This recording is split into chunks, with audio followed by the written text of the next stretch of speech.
seated. Brother Jesse's got some thoughts stirring in his heart and mind this morning, and anxious to share them, and I'm anxious to hear them. So let's sit up and listen. Brother Jesse, you can head. Okay.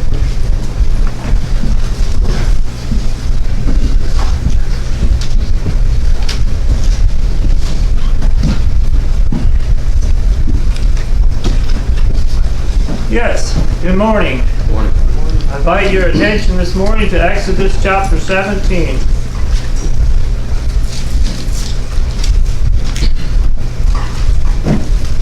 God is bringing his people out from Egypt. They're on their way to Canaan. How exciting. But in the beginning of chapter 17, there's no water. Very discouraging situation. The people start murmuring.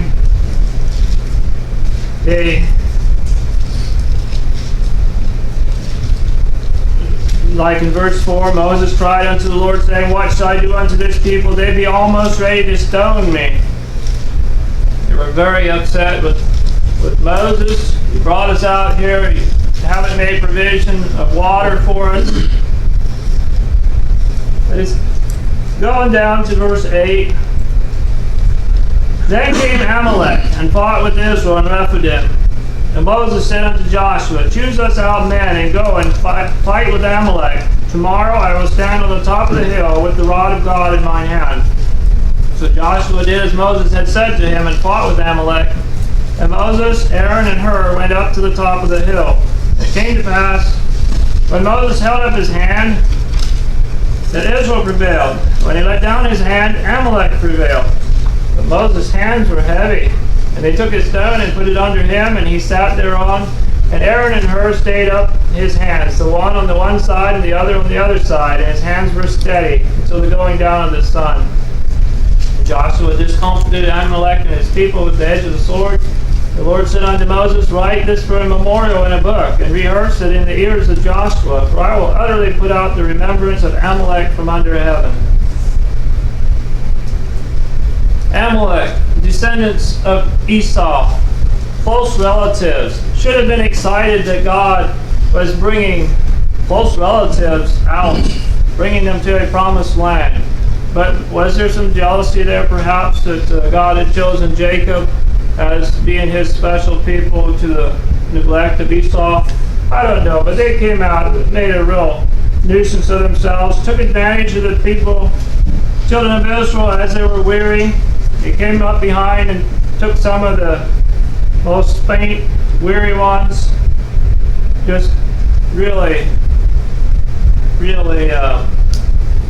obnoxious to God the way they did that. It's interesting. I wonder how many times Amalek prevailed before they realized that it was Moses' hands up in the air were essential for their victory. How many times did they come down and it's like, hey, you see what's going on down there? Get them back up. Hey, there's a connection. I don't know. Nevertheless, very good. Moses crying out to God. And as long as he was crying out to God, God gave them the victory. A very good lesson to us. Don't expect victory if you're not crying out to God for help in the battle.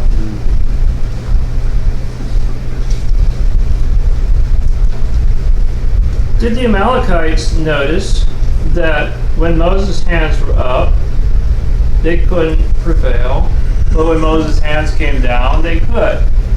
Did the Amalekites notice that? We don't know, but imagine this.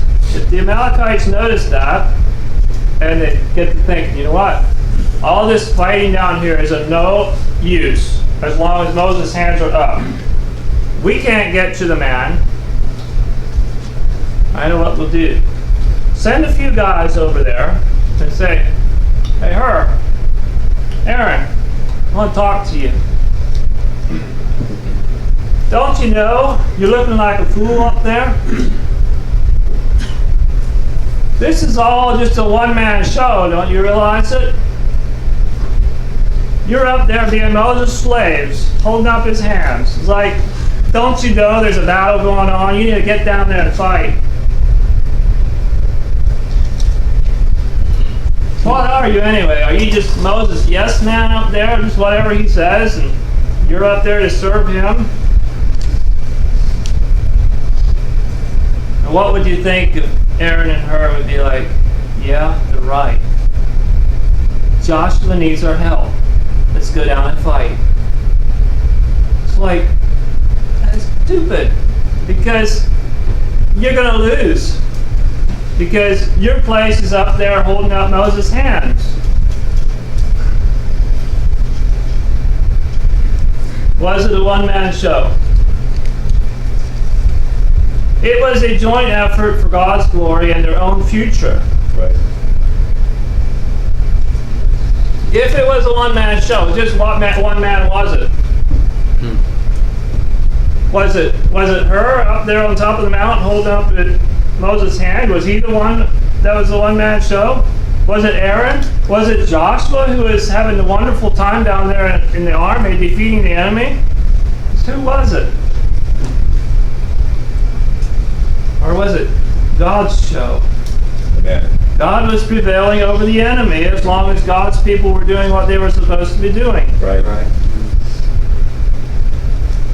So, we understand that. And so it would be like, you Amalekite, just get back over there by Joshua so he can deal with you. Turn to 1 Samuel 18.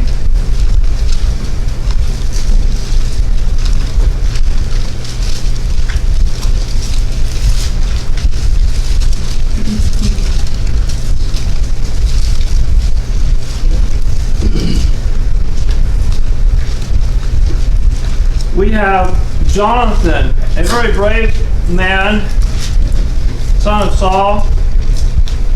In a previous chapter, he and his armor bearer are the ones that initiate a battle in which the Philistines are destroyed, are driven back. And then in chapter 17, we have the situation where David and Goliath have their battle.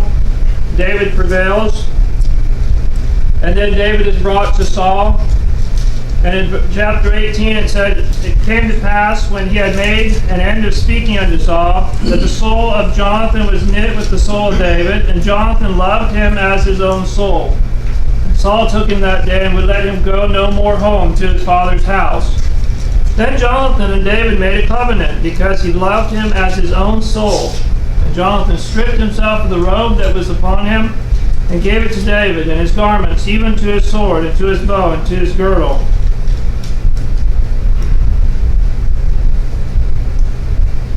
Seems like Jonathan basically just gave to David his position.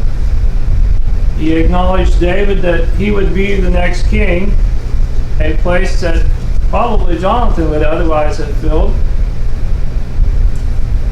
But it's interesting that Jonathan and David realized that in the other one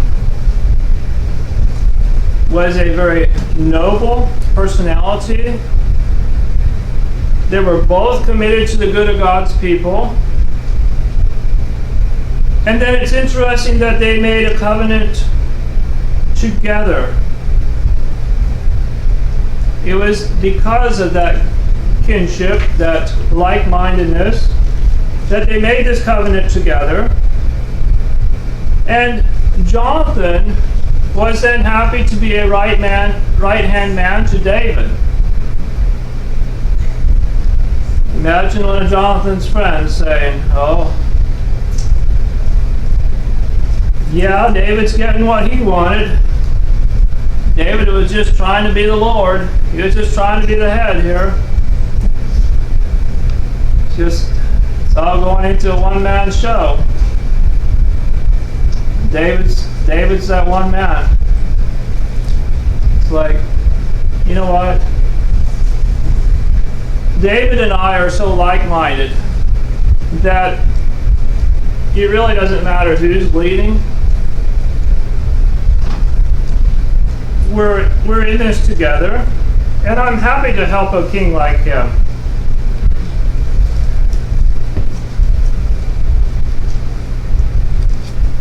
In fact, Jonathan probably realized a little bit of what was involved in being a king. And it's like, you know what? David's perfectly qualified for the job. Let him have it. That's what God said anyway. I'm 100% for it.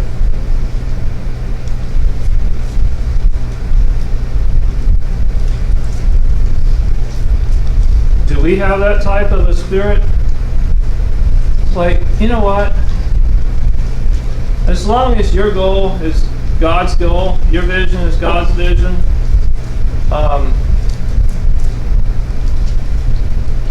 I'm fine with being a supporter rather than a leader. The important thing is that God's goal is being sought and accomplished. Right. Move over to 2 Chronicles chapter 18.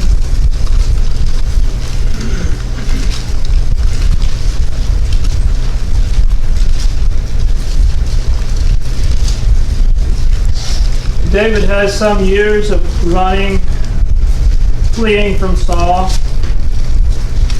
And we'll get to that after a little bit. But right now, we're years later.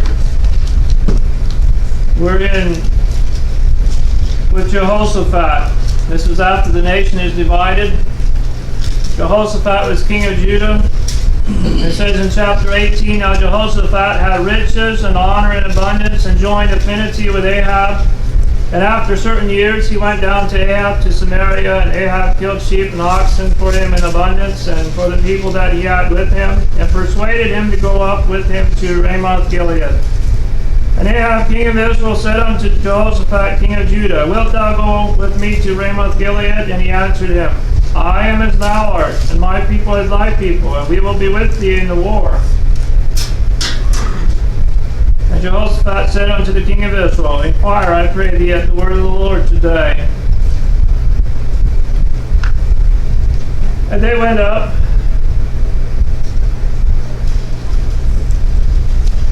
But then in chapter 19, Jehoshaphat the king of Judah returned to his house in peace to Jerusalem, and Jehu the son of Hanani the seer went out to meet him and said to King Jehoshaphat, shouldest thou help the ungodly and love them that hate the Lord? Therefore is wrath upon thee from before the Lord.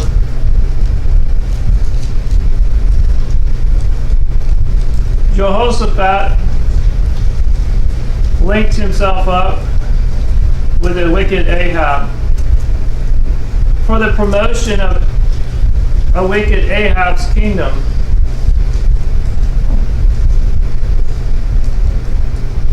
He's rebuked for it. He shouldn't help the ungodly and love them that hate the Lord, in the sense of furthering them in their agenda. We need to be careful who we endorse, who we link ourselves with, lest we bring wrath upon our own selves and find ourselves to be furthering the devil and his agenda. We understand too that, I don't know if it's at this time or some later time, then that Ahab's daughter marries Jehoshaphat's son and causes great problems in the nation of Judah. And yet, in Jehoshaphat's day, it seemed like such a thought would maybe have never crossed his mind, that Ahab's daughter could cause major problems in Judah. Was he over-secure, perhaps? After all, God had caused him to prosper greatly. But in those careless moments, the groundwork was laid, and the line of David and kingship there was pretty close to being wiped out. We in our carelessness may lay the seeds for our children's destruction. Be careful what we think we can handle, but our children may succumb to.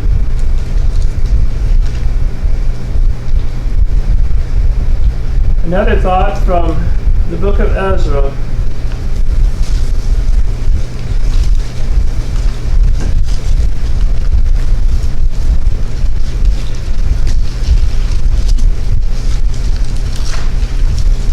In Ezra chapter 4, we have the children of Israel coming back, and they're ready to rebuild. Now when the adversaries of Judah and Benjamin heard that the children of the captivity builded the temple unto the Lord God of Israel.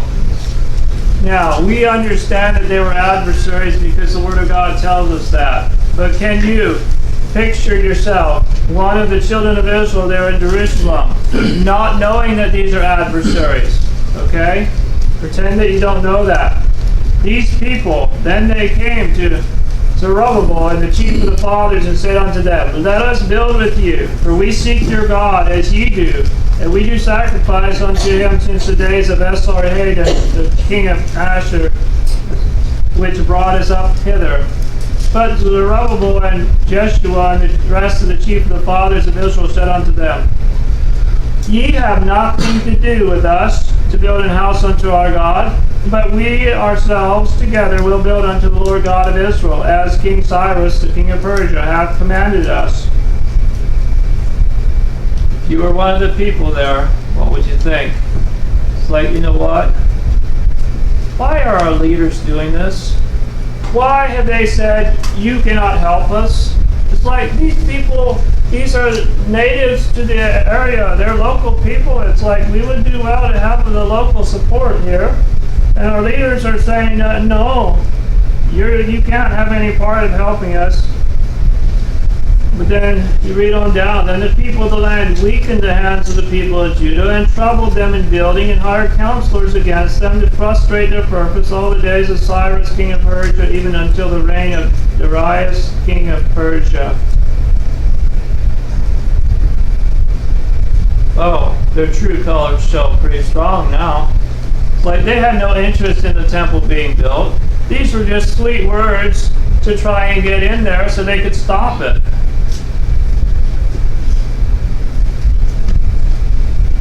Question for us to ponder on. Did these lines, this line that Zerubbabel and the other leaders drew, did it make enemies? Did it make enemies, or did it simply reveal the enemies? Right. Mm-hmm. I think if we're honest, we will realize that those lines, even though to the unintuned person they would seem unnecessary, it actually was a safeguard that prevented great harm. And that was manifest then by what these people did when they were told no. Mm-hmm. Their true colors showed pretty strong then.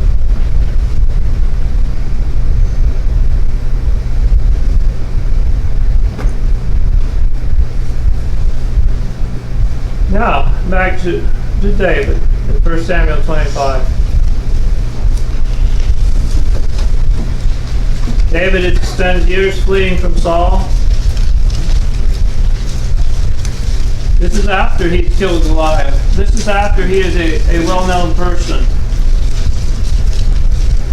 When Samuel died, and all the Israelites were gathered together and lamented him and buried him in his house at Ramah. And David arose and went down to the wilderness of Haran. And there was a man in Maon whose possessions were in Carmel, and the man was very great. And he had 3,000 sheep and 1,000 goats, and he was shearing sheep in Carmel. Now the name of the man was Nabal, and the name of his wife Abigail. And she was a woman of good understanding, of a beautiful countenance. But the man was churlish and evil in his doings, and he was of the house of Caleb. And David heard in the wilderness that Nabal did shear his sheep. David sent out 10 young men, and David said unto the young men, Get you up to Carmel, and go to Nabal, and greet him in my name. And Thus shall ye say to him that liveth in prosperity, Peace be to thee, and peace be to thine house, and peace be unto all that thou hast. And now I have heard that thou hast shearers. Now thy shepherds which were with us, we hurt them not, neither was there aught missing unto them all the while they were in Carmel. Ask thy young men, and they will show thee. Wherefore let the young men find favor in thine eyes, for we come in a good day. Give, I pray thee, whatsoever cometh to thine hand unto thy servants and to thy son David. And when David's young men came, they spake to Nabal according to all those words in the name of David, and ceased. And Nabal answered David's servants and said, Who is David? And who is the son of Jesse? There be many servants nowadays that break away every man from his master. Shall I then take my bread and my water and my flesh that I have killed from my shearers, and give it unto men whom I know not whence they be? So David's young men turned their way, and went again, and came and told him all these sayings. When Nabal's men are talking to Abigail, explaining to her what happened, they say in verse 17, Now therefore know, and consider what thou wilt do, for evil is determined against our master, and against all his household. For he is such a son of Belial that a man cannot speak to him. They cannot reason with him and get anywhere. He's unreasonable. What David had asked was reasonable, but Nabal would not hear it. There have been several reasons why.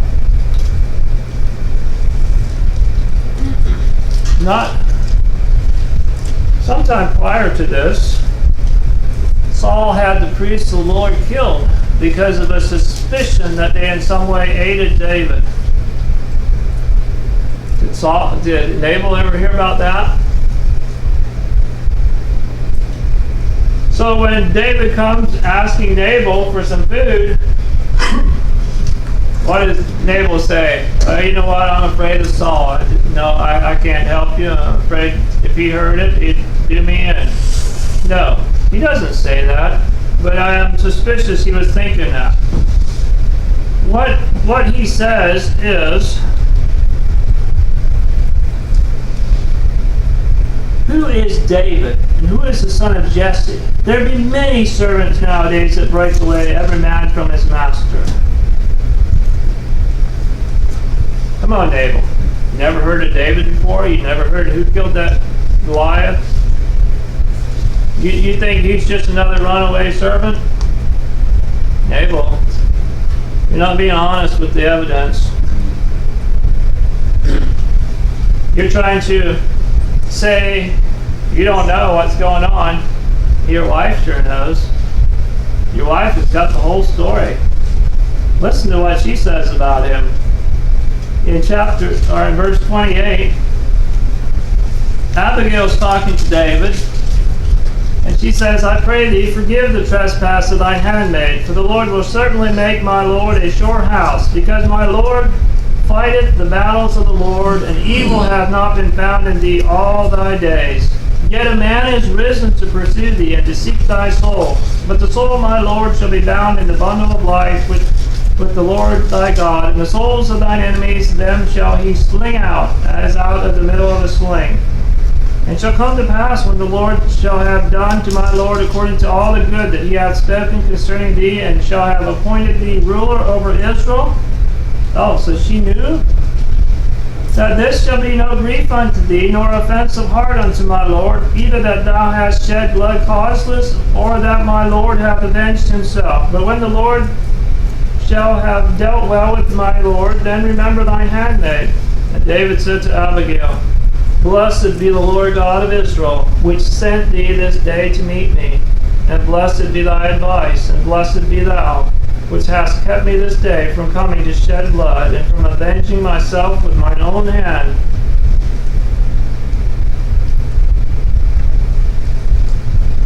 Yeah, David had a reputation. Abigail had heard about what he had been doing. Abigail seemed to understand that he was in line for the throne, that he had been fighting the Lord's battles. Nabal pretends he doesn't know anything about David. He's not being honest with the evidence.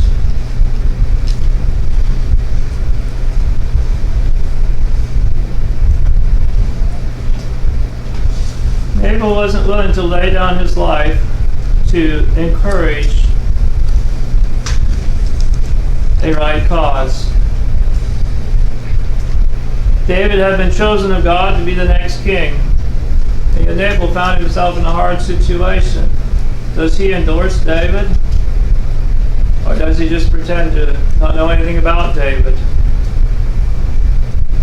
It's hard to move ahead and find blessing of God unless you're willing to lay down your life for the right. We notice that David acknowledged that God had sent Abigail.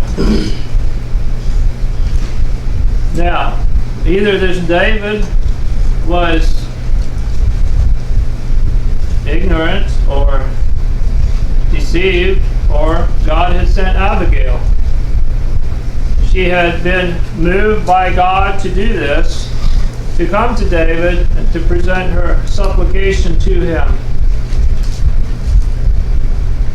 And David accepted it. And David said, "Blessed be thy advice, and blessed be thou, which hast kept me this day from coming to shed blood." It wasn't just an acceptance, it was a very happy, a blessed acceptance. Can I accept advice from a woman? If I was about to do some great wrong, like David was, in avenging himself, and Abigail came to me, would I have to persevere and just go ahead and avenge myself? Because after all, if I don't, I'll be giving credit to this advice from a woman.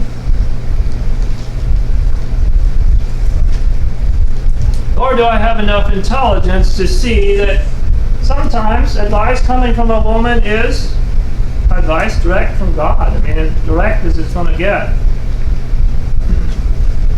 Was Abigail a feminist?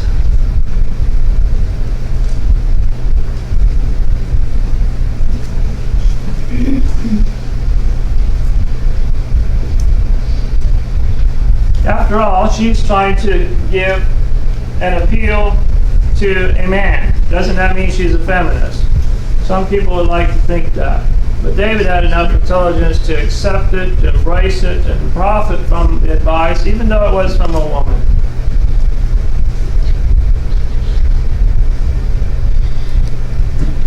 We do well to have enough of a hunger for truth that we can accept truth regardless of where it comes from.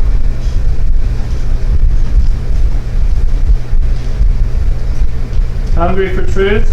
David was. He had just been a little bit misled by his passion at the moment, but he was hungry enough for truth that he recognized it when he heard it. And it's like, thank you, Lord.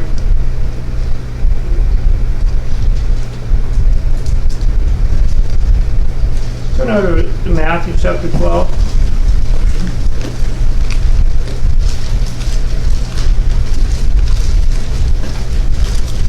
We are building something this morning.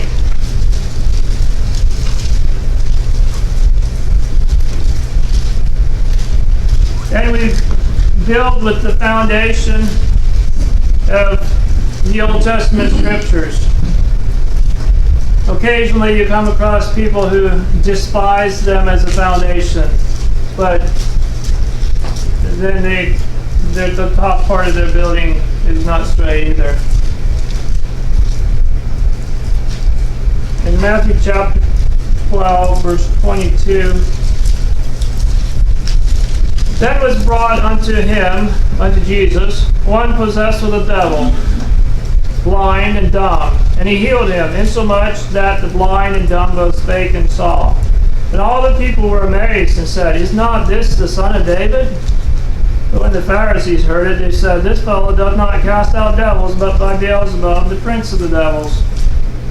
And Jesus knew their thoughts, and said unto them, Every kingdom divided against itself is brought to desolation, And every city or house divided against itself shall not stand. And if Satan cast out Satan, he is divided against himself. How then shall his kingdom stand? And if I by Beelzebub cast out devils, by whom do your children cast them out? Therefore they shall be your judges. But if I cast out devils by the Spirit of God, then the kingdom of God is come unto you. Or else how can one enter into a strong man's house and spoil his goods, except he first bind the strong man, and then he will spoil his house? He that is not with me is against me, and he that gathereth not with me scattereth abroad. Wherefore I say unto you, all manner of sin and blasphemy shall be forgiven unto men, but the blasphemy against the Holy Ghost shall not be forgiven unto men. And whosoever speaketh a word against the Son of Man, it shall be forgiven him. But whosoever speaketh against the Holy Ghost, it shall not be forgiven him, neither in this world, neither in the world to come. Either make the tree good and its fruit good, or else make the tree corrupt and its fruit corrupt. The tree is known by his fruit.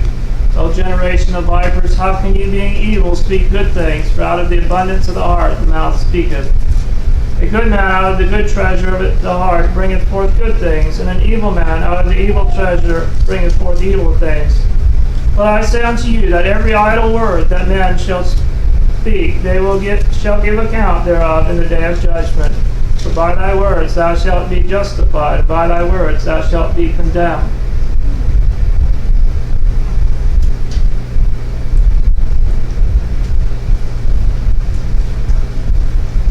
Were the Pharisees being honest with the evidence?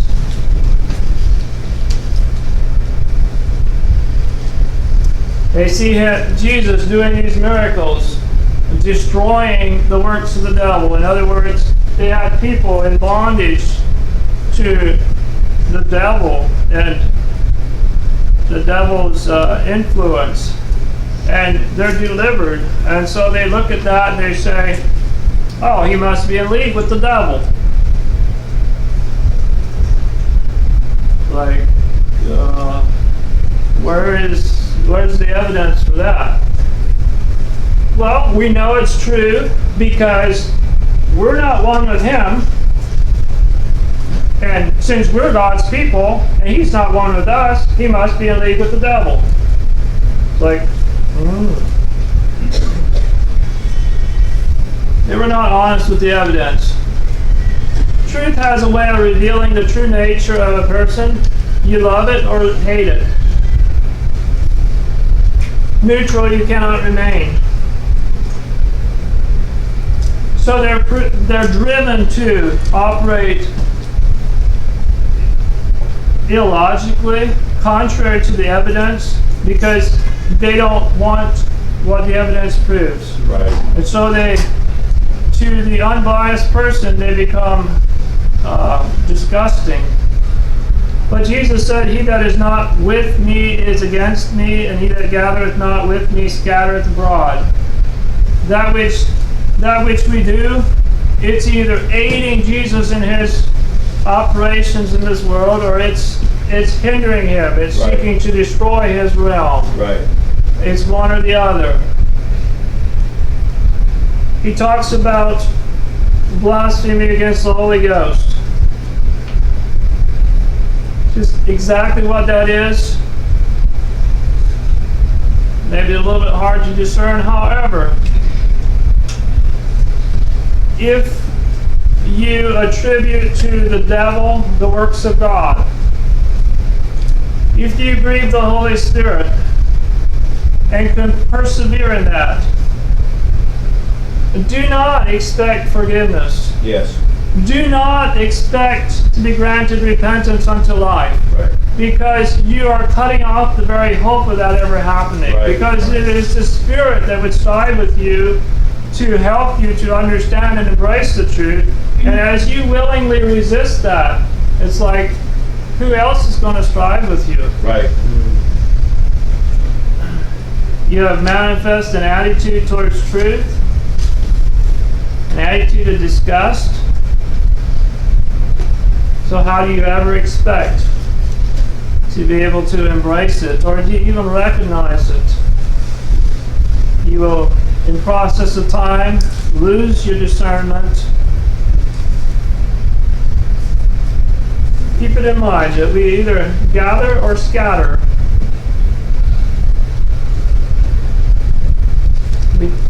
We tend to maybe think that, oh, this isn't really one or the other.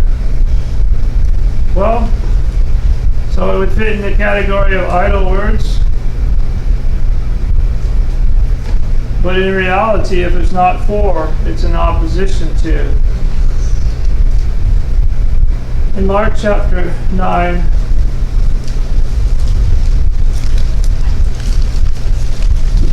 (9:38),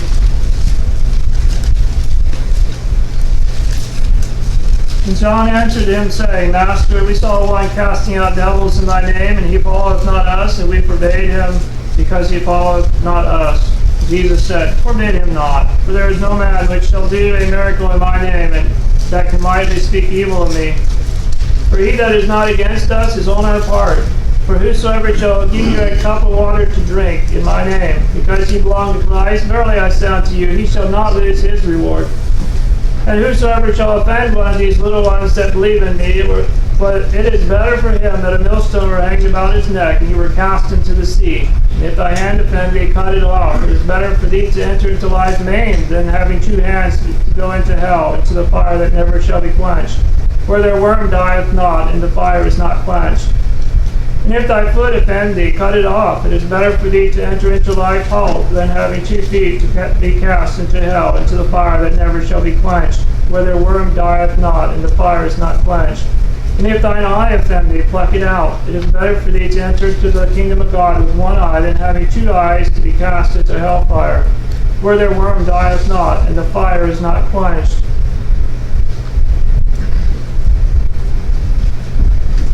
You see the great blessing there of a cup of cold water, because somebody belongs to Christ.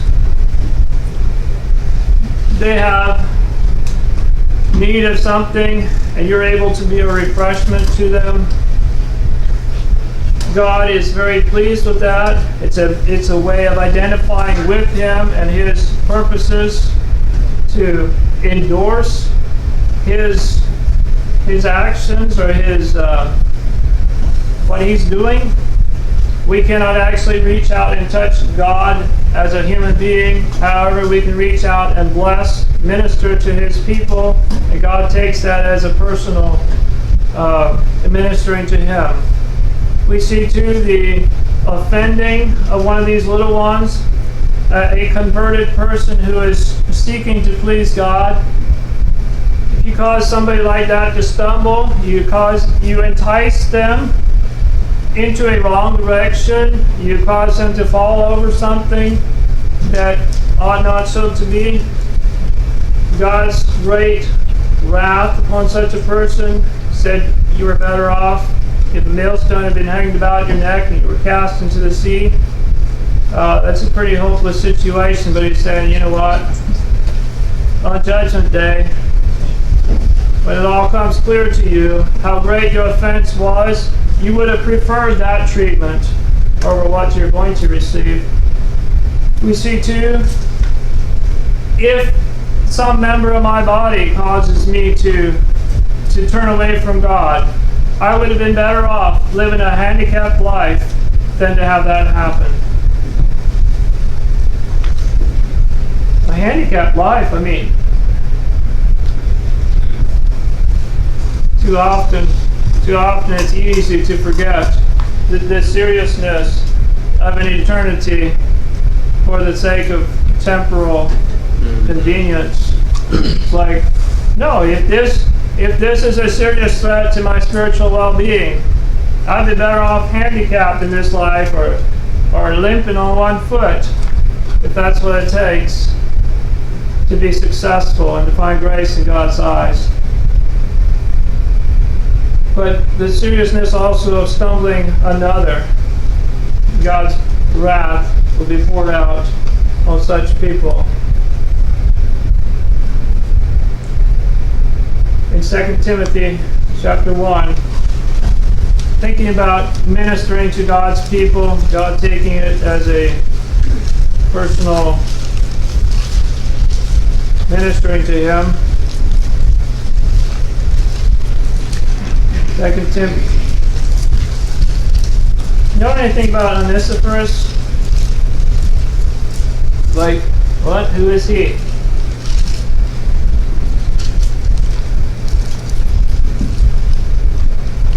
We really wouldn't know much about him, would we? Except he was the Apostle Paul's yes man. What? It says in chapter 1, verse 15, "This thou knowest, that all they which are in Asia be turned away from me, of whom are Phygellus and Hermogenes.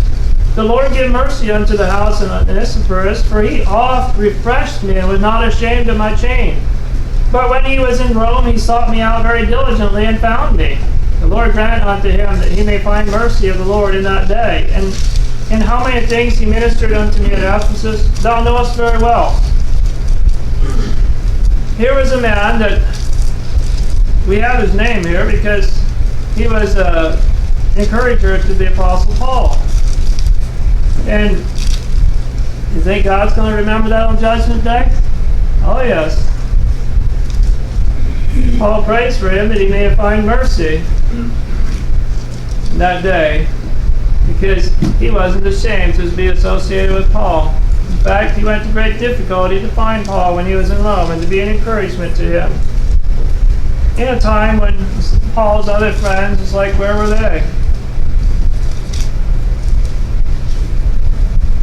Onesiphorus wasn't a Paul. In other words, he wasn't the traveling evangelist like Paul was. But he had enough discernment to understand that Paul was doing the work of the Lord, and as such, he should be encouraged. You could say he was Paul's yes man, an encourager whenever he had the opportunity. And so we have his name recorded here.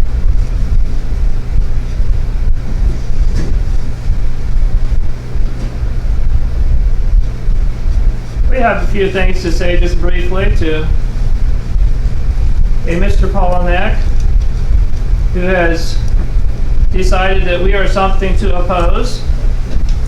I'd like to share a few thoughts with him. He has asked that I not contact him directly with such information as this, unless it be a complete refutation of all his accusations, and I think that would be poor stewardship of his time and my time to do so. He has labeled me as Mark Boland's yes man.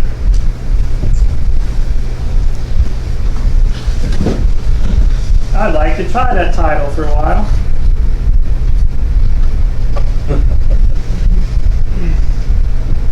It may be one of the more accurate accusations he has to make, or I hope it is. He meant it as a very degrading term, I believe. I think he meant it that when Mark speaks, I turn my brain off and it's just an automatic yes, sir. I deny that as a fact. My mind is not turned off. I actually scrutinize very closely what he says, and that is a large reason why I have gained so much understanding the last number of years. He would do well to do likewise. He says that Mark has ill regard to be tested as Paul was in Acts 17. And it's referring there to,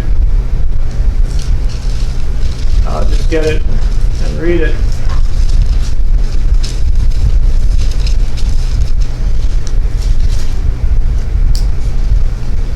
I believe he's referring to, these were more noble than those in Thessalonica, in that they received the word with all readiness of mind, and searched the Scriptures daily whether those things were so. Therefore many of them believed, also the honorable women.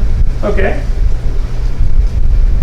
He refused to be tested as Paul was in Acts 17. They were testing Paul by the Old Testament Scriptures. And they saw by the Old Testament scriptures that yes, indeed, Paul was a messenger come from God because what he was teaching lined up with that.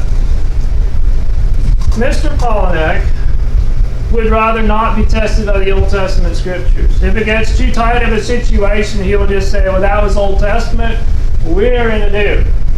For example, with Abigail, he will say, well, when it comes right down to it, well, she was Old Testament. The New Testament, we're called to something a little different, and therefore, as far as discerning what feminism is and is not, Abigail is really doesn't come into the equation because she's not a good role model for New Testament women.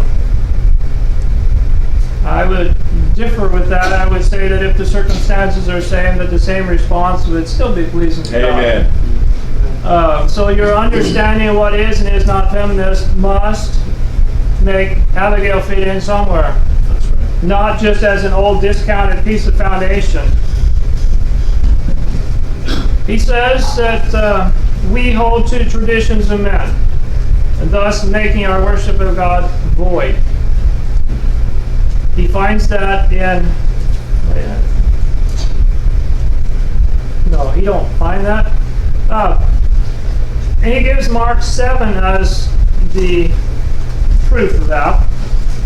And if you look in Mark 7, he says, Jesus said, he's talking about the Pharisees who come from the market, except they will have to eat not, and many other things there be that would say, I've received the whole. Okay, then the Pharisees and scribes ask him, why not walk thy disciples not according to the tradition of the elders, but eat bread with unwashed hands? And he answered and said unto them, well hath Isaiah prophesied of you hypocrites, as it is written, this people honoreth me with their lips, but their heart is far from me. Howbeit in vain do they worship me, and keep teaching for doctrines the commandments of men.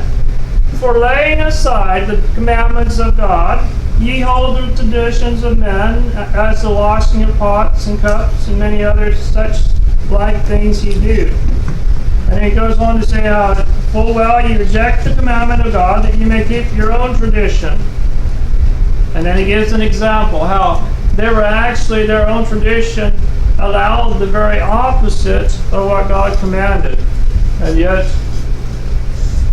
so it's like, why do their traditions make void their worship of God? It's because it is in direct conflict with.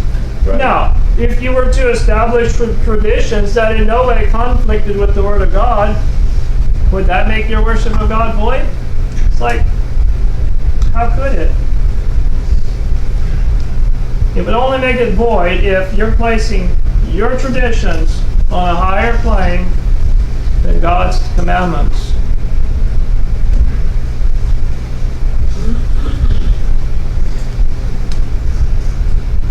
He says, Mr. Polanek perceives that we are uniting with the Catholics, that we are becoming, uniting with. And his evidence of that is, we had a Roman Catholic priest in our meeting one time. Somehow that proves that we are joining with them.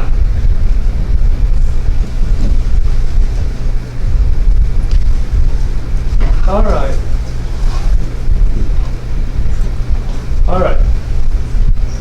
We're also accused of being partial and numerous other things. Now, if I understand right, our church sign says everyone welcome. Is that true or not? It's true. We've proven it. We allow a Roman Catholic priest to come and sit in. We allow Hindus, we allow Muslims, we allow numerous different belief systems to come and learn. All right? Come and learn. Not come and teach, come and learn. We are honest. Everyone welcome to come and learn. Mr. Polanek, welcome to come and learn. Come and teach? No. Not until you demonstrate that you are going to be teaching something worth listening to. Right. All right. Jesus or Paul, where do you ever see them becoming involved in politics or having anything to say about politics? All right. We are commanded to pray for our civil leaders. We are commanded to pay the taxes that we owe to them. We are commanded to obey them. But where's the logic that says we can never talk about anything they did?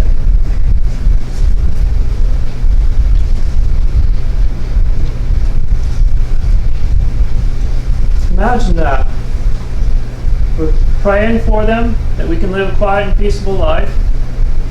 We're paying them to make that possible. We're obeying them because it's pleasing to God and that's conducive to helping that other stuff become possible. But don't say a word about what they're doing. Okay. He doesn't actually ever state how many families he's successfully prevented from coming here. But he implies that he has been instrumental in doing so.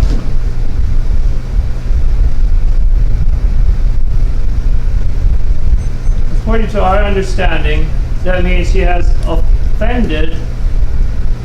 If these families were seeking God and striving to be pleasing to God, and he's done that, he has offended them. He has caused them to stumble. And as such, he is setting himself up to receive wrath from God. Yes. He would do well to consider what he's doing, because we understand that that is what he's doing when he is stumbling these families. He has a problem with us thinking that Sunday is a good biblical day on which to meet and worship. He believes you should meet together as the Spirit leads. Well, that is wonderful. We believe that the Spirit has led us to meet together on Sunday. Exactly. So I think we're obeying that. But my question to him would be, when was the last time that the Spirit led him to meet together?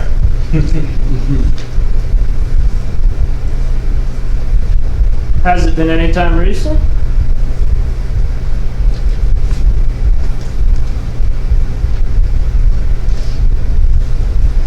Mr. Polanek will tell me this, and maybe he's sorry by now, but and I'd like to help you, okay, Mr. Polanek? I'm hoping that you'll be looking in the mirror this morning and seeing yourself. He told me, I really wish that we could unite with and support LFCF and those there. But until you and Mark repent, it is a Galatians 2, Peter and Paul's situation, a rebuke for the truth's sake.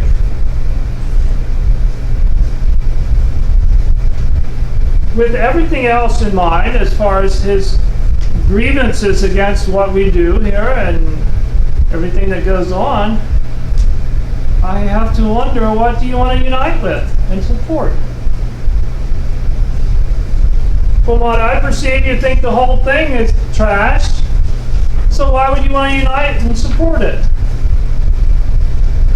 If Mark and I could just repent. Repent of what? Well, he'd like to show us.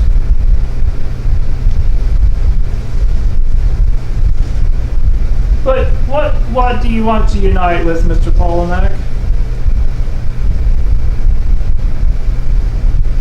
You want to unite with a one-man show? No, you don't. You have that where you are.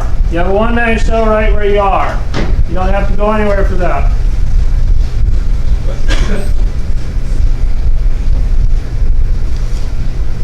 He strives hard to tear down.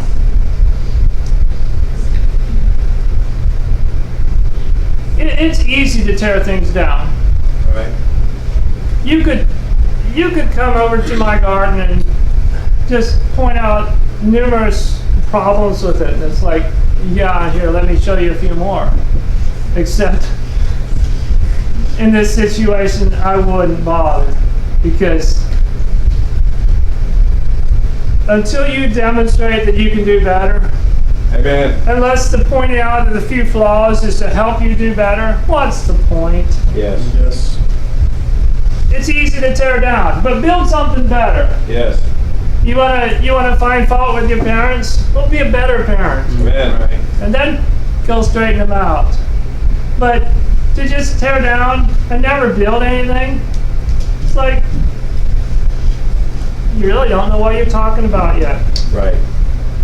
You would find fault anywhere that there's human beings.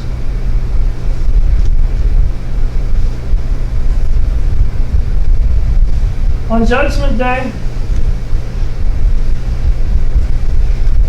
I hope my yes mark label hasn't slipped down too far in my pocket so you can't read it, so that God can't read it. Because if God on Judgment Day sees me as his yes man at LFCF, I consider that a compliment. But it has a tendency to want to slide down. Get up pretty long. So I accept his label of being a yes man to what's taking place here. Does that mean everything is noble? Everything is as it ought to be? No. But it means that there's a vision here that is worth saying yes to. That is worth supporting. It's that which I believe has a future. Whereas the Amalekites, they don't offer a future. They may be able to come up and talk nice. They may be able to come up and say, let's help you build. They don't have the same vision. If this is a one-man show, so what? So what? As long as it's God that's being shown, what other show would you want? Thank you for listening, and Mr. Polanek, I pray for your awakening. Amen. Thank you, Brother Jesse. Better to be a yes man than no man at all, right? Right. That's right. Let's stand together. Yeah. The reason I consult Jesse and talk with Jesse and seek his approval is because his yes is important to me. Because we're comrades. And before we handed out the contract, I went over there. Aaron was with me. We went over there, and I wanted him to read it. I wanted to know what he thought about it. Because if he sees it the way I see it, that gives assurance. That's holding up my hand and encouraging me and letting me know that this isn't just some idea that maybe has holes, but Brother Jesse's good at evaluating. He's my best proofreader. He'll find stuff that others don't find, and that's valuable. And so we might just start calling him Onesiphorus. Maybe that'd be a good Brother Onesiphorus. I don't know. I found her in the Bible there, and I liked it there on the mountain of Moses. So, anyways, we're all in this together. Mm-hmm. That's right. You know, the lording over bishop. Yeah, I felt that way this morning when I was sweeping the floors and vacuuming the rugs and paying the electric bill. The lording over bishop. An accusation like that would only come from someone who hasn't been here, whose eyes were closed when they were here. Mm-hmm. He's been invited many times.